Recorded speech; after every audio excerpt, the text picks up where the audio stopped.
दोस्तों, कुछ व्यूवर्स ने पूछा है कि हमारे चेहरे पर मस्से और मोके हैं, तो इनके इलाज के लिए भी हमें कोई अद्वियात बताई जाएं। तो दोस्तों, इनके बारे में मैं आपको 3 अद्वियात बताऊंगा जो आपने होम्योपैथिक फार्मेसी से खरीद लेनी है।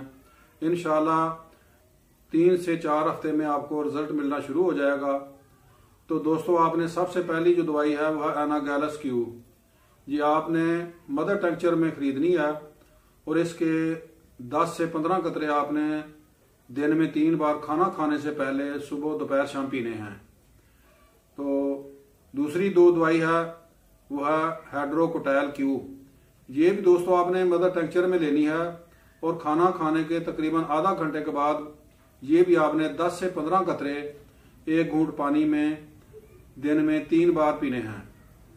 और दोस्तों, जो तीसरी दवाई है वह सल्फर 30, ये आपने सुबह निहार मुंह 5 कतरे 1 घूंट पानी में डालकर पीने हैं।